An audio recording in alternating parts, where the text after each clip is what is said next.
जय श्री कृष्णा दोस्तों, स्वागत है आपका मेरे YouTube चैनल भक्ति विद आस्था में। तो दोस्तों, कैसे हो आप सब? आशा करती हूँ कि सभी अच्छे होंगे, सभी स्वस्थ होंगे। दोस्तों, ओम पितृदेवाय नमः। एक बार की बात है, जब भगवान श्री हरि विष्णु वैकुंठ लोक में विराजमान थे, तभी उनके वाहन और अनन्य भक्त गरुण जी ने प्रभु के चरणों में प्रणाम कर निवेदन किया, हे प्रभु, एक शंका मेरे हृदय को लंबे समय से विचलित कर रही है। कहा जाता है कि पितृपक्ष के दिनों में हमारे पूर्वज स्वर्ग से उतरकर अपने वंशजों के घर आते हैं, उनका अन्न जल स्वीकार करते हैं और आशीर्वाद देकर लौट जाते हैं। किंतु यह रहस्य अब तक मेरे लिए अगम्य है कि वे किन विशेष क्षणों पर घर पधारते हैं। क्या वे दिन में आते हैं या रात्रि के अंधकार में? क्या वे केवल तब आते हैं जब उनका आह्वान किया जाता है, या स्वयंमेव भी वे वंशजों के समीप पहुंचते हैं? गरुण जी की यह जिज्ञासा सुनकर भगवान विष्णु मंद मंद मुस्कान के साथ बोले, हे पक्षीराज, तुम्हारा यह प्रश्न अत्यंत पवित्र और कल्याणकारी है। इसे जान लेना मानव समाज के लिए अमूल्य होगा, क्योंकि पितरों के आगमन का समय जानने वाला मनुष्य ही अपने श्राद्ध और तर्पण को पूर्णता प्रदान कर सकता है। ध्यान से सुनो, मैं तुम्हें इस गहन रहस्य का उद्घाटन करूंगा। भगवान श्री विष्णु बोले, हे पक्षीराज गरुड़, प्राचीन समय की बात है। तपोवनपुरी नामक नगर में एक धर्मनिष्ठ और न्यायप्रिय राजा रहते थे, जिनका नाम था वीरसेन। वे सदैव यज्ञ, दान और धर्म कर्मों में रत रहते थे। प्रजा का पालन पुत्रवत करते और सदा सत्य का अनुसरण करते थे। किंतु उनके हृदय में एक जिज्ञासा गहराई से बैठी हुई थी। जब भाद्रपद पूर्णिमा के पश्चात अमावस्या तक का समय आता, तब नगरवासी श्रद्धा और उत्साह से पितृपक्ष का पालन करते। घर घर में श्राद्ध, पिंडदान और तर्पण का आयोजन होता और सभी कहते कि इन दिनों पितर स्वर्गलोक से उतरकर पृथ्वी पर आते हैं और अपने वंशजों द्वारा अर्पित अन्न जल को ग्रहण करते हैं। नगर का वातावरण तब विशेष रूप से पवित्र और गंभीर हो जाता। लोग दान पुण्य में लीन रहते और हर ओर पितृभक्ति का स्वर सुनाई देता। किंतु राजा वीरसेन के मन में यह संशय था कि पितर वास्तव में कब आते हैं, दिन में, रात्रि में अथवा केवल आह्वान के समय।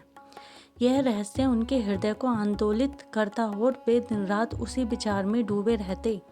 एक बार पितृपक्ष की प्रथम रात्रि में उन्होंने स्वप्न देखा कि आकाश मार्ग से उनके पूर्वज अवतरित होकर कह रहे हैं, हे वीरसेन, तुम्हारे आह्वान से प्रसन्न हो आ चुके हैं। यह सुनते ही वे अचानक नींद से जागे और उनके मन में अद्भुत कौतूहल उत्पन्न हुआ कि यह मात्र स्वप्न है या किसी गहन सत्य का संकेत।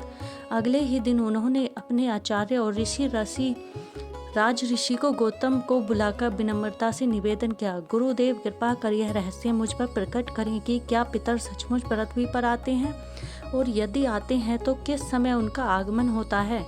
मेरे हृदय की यह जिज्ञासा शांत करें। उन्होंने सोचा कि गुरुदेव ने कहा था पितर रात्रि में भी आते हैं। दिन के उजाले में तो मैंने उनकी उपस्थिति अनुभव कर ली, परंतु अंधकार का रहस्य क्या है? उस रात चंद्रमा की शीतल ज्योति महल में बिखरी थी। सारे झिलमिला रहे थे और चारों ओर निस्तंभता थी। सब जो सो चुके थे, केवल राजा देवव्रत ही मन की बेचैनी लिए जाग रहे थे। वे आंगन में आए, दीपक जलाकर बैठे और मंत्रोच्चार करने लगे, ओम पितृभ्य स्वधा नमः। तभी वातावरण में ठंडक फैल गई, दीपक की लौ डोलने लगी और महल के द्वार पर धुंध सी आकृतियां प्रकट हुईं। एक वृद्ध पुरुष, एक योद्धा और एक ऋषि समान पुरुष। राजा का हृदय धड़क उठा। वे समझ गए कि ये उनके पितामह और कुलगुरु हैं। पितामह ने मृदुल स्वर में कहा, पुत्र देवव्रत, तुम दिन में हम तृप्त हुए, पर रात्रि में हम तुम्हें देखने और आशीर्वाद देने आते हैं। जो वंशज दीपक जलाकर स्मरण करते हैं उनके घर से दरिद्रता दूर रहती है। राजा ने हाथ जोड़कर निवेदन किया, हे पितरों, आपके दर्शन से मेरा जीवन धन्य हुआ। कृपया मेरे राज्य और प्रजा को आशीर्वाद दें। तब पितामह बोले, रात्रि भय का नहीं, संवाद का समय है। हम स्वप्न और संकेत से वंशजों को दिशा देते हैं। यदि वे भूल जाएं तो हम मौन रह जाते हैं। राजा ने हृदय से अनुभव किया कि पितर केवल अन्न जल से नहीं, स्मरण और संवाद से भी संतुष्ट होते हैं। कुछ क्षण बाद वे आकृतियां विलीन हो गईं और दीपक पुनः स्थिर हो गया। राजा दिव्य आनंद से भर उठे और निश्चय किया कि प्रतिदिन रात्रि दीपक जलाकर स्मरण करेंगे। अगली सुबह वे अपने गुरु महर्षि भारद्वाज के पास पहुंचे और पूरी घटना सुनाई। गुरु ने कहा, राजन, यह संकेत है कि पितर तुम्हारी श्रद्धा से प्रसन्न हैं। स्मरण रखो, श्राद्ध केवल कर्मकांड से नहीं, धर्म पालन का संदेश भी है।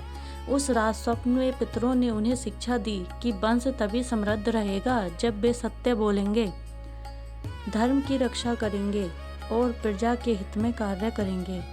उन्होंने दिखाया कि श्राद्ध करने वाले वंशजों के पितर स्वर्ग लोक को सरलता से प्राप्त करते हैं, जबकि उपेक्षित पितर भटकते रहते हैं।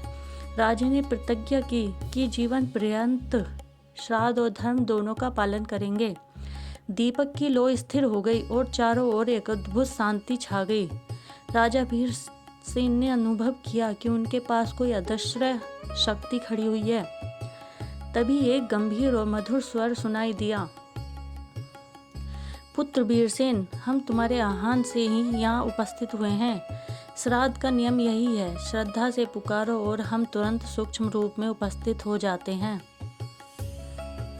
राजा की आंखों से आंसू बह निकले और उन्होंने हाथ जोड़कर पूछा, तो क्या हर गृहस्थ जब तर्पण करता है तब आप वास्तव में आते हैं? स्वर ने उत्तर दिया, हाँ पुत्र, चाहे छोटा अर्पण हो या बड़ा भोज, हमारी दृष्टि केवल श्रद्धा पर होती है।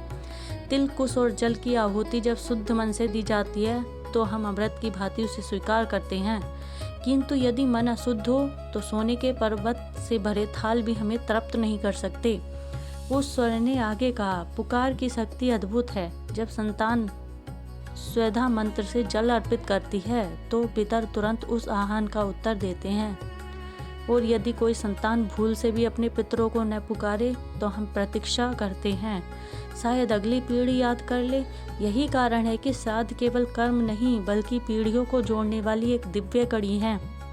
राजा वीरसेन ने इस रहस्य को अपने तक सीमित न रखकर सभा बुलाई और सबको बताया, हे प्रिया प्रजाजनों, जब भी आप अपने पितरों का आह्वान करें, यह मत सोचे कि वे दूर स्वर्गलोक से चलकर आने में देर करेंगे। वे सूक्ष्म रूप में आपके पास तुरंत उपस्थित हो जाते हैं। कभी तर्पण के जल को कम मत समझो, क्योंकि वही जल पितरों के लिए अमृत है। लोग यह सुनकर अभिभूत हो गए और कई गृहस्थों ने उसी दिन से नियमित तर्पण और पितरों का स्मरण करना आरंभ कर दिया। इस प्रकार राजा वीरसेन ने अनुभव किया कि पितर किसी निश्चित स्थान पर बंधे नहीं रहते, वे श्रद्धा और आह्वान की ध्वनि से ही अपने वंशजों के पास पहुंच जाते हैं। और सबसे बड़ा सत्य यह है कि पुकार श्रद्धा से होनी चाहिए, न कि दिखावे से। राजा वीरसेन ने अनुभव कर लिया था कि पितर श्रद्धा के आह्वान से तुरंत आते हैं, परंतु उनके मन में एक प्रश्न शेष था, क्या पितर केवल अन्न और जल ही स्वीकार करते हैं या वे अपनी संतान के जीवन में कोई मार्गदर्शन और आशीर्वाद भी देते हैं? इस रहस्य को जानने का अवसर उन्हें शीघ्र ही प्राप्त हुआ। राज्य में एक वर्ष अकाल पड़ गया, वर्षा नहीं हुई, खेत सूख गए और प्रजा संकट में पड़ गई। राजा वीरसेन दिन रात चिंतित रहते और सोचते कि यदि यह स्थिति लंबी हुई तो प्रजा भूख से त्रस्त हो जाएगी। एक रात वे गहन विचारों में डूबे सोए ही थे कि अचानक उनके कक्ष में हल्की रोशनी फैली और चारों ओर मधुर सुगंध भर गई। उन्होंने स्पष्ट सुना, पुत्र वीरसेन, घबराओ मत, हम तुम्हारे पितर हैं। यह अकाल प्रजा की परीक्षा है, किंतु तुम एक उपाय बताना हमारा कर्तव्य है। यदि तुम गंगा तट पर जाकर पीपल वृक्ष के नीचे यज्ञ करोगे और वहां पितरों को तर्पण दोगे तो वर्षा अवश्य होगी। राजा ने तुरंत यह संदेश स्वीकार किया और अगले ही दिन ऋषि पराशर की अगुवाई में उस यज्ञ की तैयारी करवाई। यज्ञ प्रारंभ हुआ। राजा ने पितरों का आह्वान करते हुए अर्घ्य दिया। तभी आकाश में घने बादल छा गए और तेज वर्षा होने लगी। सूखी धरती हरियाली से भर उठी और प्रजा आनंदित हो गई। लोग कहने लगे, हमारे राजा को स्वयं पितरों का आशीर्वाद प्राप्त है। यही कारण है कि संकट के समय भी राज्य सुरक्षित है। उस रात फिर राजा वीरसेन को वही स्वर सुनाई दिया, पुत्र, यह मत समझो कि केवल तुम्हें ही आशीर्वाद मिलता है। हर संतान यदि श्रद्धा से पितरों को याद करे तो हम उसे अदृश्य रूप से मार्गदर्शन देते हैं, कभी सपनों द्वारा, कभी अंतःकरण की प्रेरणा से और कभी किसी संत या गुरु के माध्यम से। हमारा उद्देश्य केवल इतना है कि हमारी संतान धर्म मार्ग से न भटके और संकट से उभर सके। राजा वीरसेन ने यह रहस्य प्रिया प्रजाजनों को सुनाया और कहा कि पितर केवल कर्म कांड के पात्र नहीं हैं, वे हमारे रक्षक भी हैं। उनकी आत्माएं हमारे चारों ओर रहती हैं और उनका आशीर्वाद हर कठिन घड़ी में हमें संभालता है। यदि हम सच्चे मन से उनका स्मरण करें तो वे अदृश्य रूप से हमें मार्ग दिखाते हैं। यह सुनकर लोगों के हृदय श्रद्धा से और भी गहरे हो गए और वे श्राद्ध को केवल परंपरा नहीं बल्कि पितरों के आशीर्वाद का माध्यम मानने लगे। इसी राज्य में एक धनी वैश्य धनपाल भी रहता था। संपन्न होने के बावजूद वह घमंडी और नास्तिक स्वभाव का था। उसने कभी श्राद्ध या तर्पण नहीं किया। वह कहता, मरने के बाद कोई वापस नहीं आता, यह सब व्यर्थ के कर्म कांड है। उसकी पत्नी कई बार समझाती पर वह हंसकर टाल देता। धीरे धीरे अजीब घटनाएं होने लगी। उसके घर के दीपक अपने आप बुझ जाते, अन्न के भंडार में अनचाहे कीड़े लग जाते और रात को किसी के रोने की आवाज़ सुनाई देती। धनपाल ने इसे संयोग मानकर नजरअंदाज किया, परंतु एक दिन उसका बड़ा बेटा बीमार पड़ गया।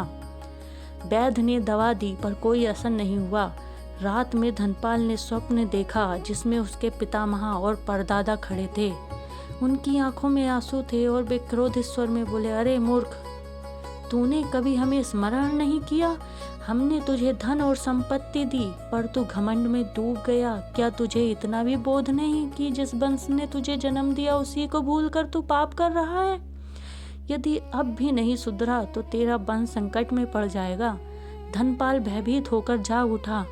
उसका शरीर कांप रहा था। सुबह होते ही वह राजा वीरसेन से मिलने गया और अपनी सारी बात बताई। राजा वीरसेन गंभीर होकर बोले, धनपाल, पितरों का क्रोध बहुत भारी होता है। जब वंशज उन्हें भूल जाते हैं तो वे पहले संकेत देते हैं। यदि चेतावनी भी अनसुनी की जाए तो वंश में रोग, अकाल और धन की हानि होती है। अभी भी समय है, स्नान करके तर्पण करो, अन्न का दान दो और पितरों से क्षमा मांगो। धनपाल ने वैसा ही किया और आश्चर्य हुआ कि उसके पुत्र की बीमारी धीरे धीरे ठीक होने लगी और घर की अशांति दूर हो गई। उसी रात उसे फिर स्वप्न आया।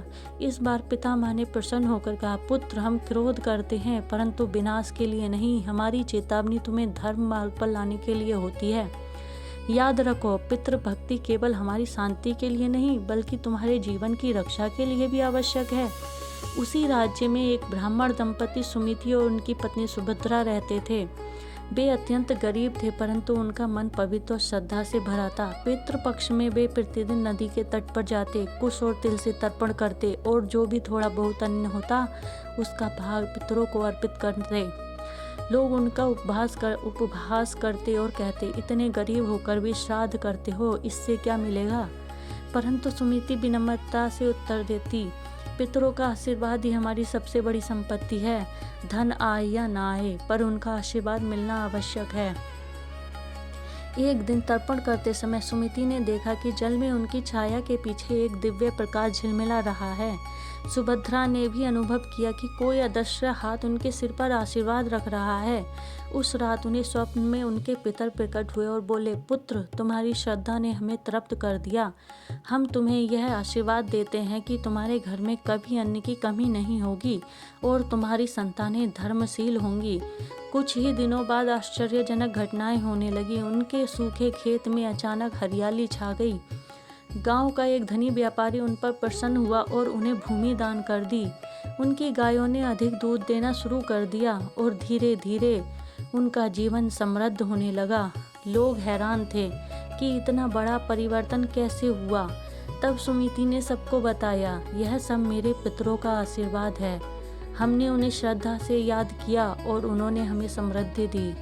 धन तो बदलता रहता है, परंतु पितरों का आशीर्वाद स्थायी है।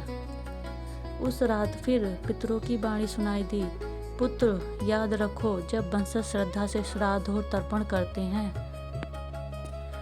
तो पितर संतान को आयु, घर में समृद्धि और जीवन में शांति प्रदान करते हैं। यह आशीर्वाद अदृश्य होता है, पर उसका फल स्थायी और अटल होता है। इस प्रकार पितृपक्ष का समय धीरे धीरे समाप्ति की ओर बढ़ा। राजा वीरसेन और उनकी प्रजा ने पूरे पखवाड़े श्रद्धा से पितरों का स्मरण किया, तर्पण और श्राद्ध किया। इसलिए कहा जाता है, कभी भी अपने पितरों को नहीं भूलना चाहिए और पितृपक्ष में हमेशा तर्पण करना चाहिए। तो दोस्तों, कैसी लगी आपको हमारी ये जानकारी? प्लीज़ ज़रूर बताएं। धन्यवाद। राधे राधे।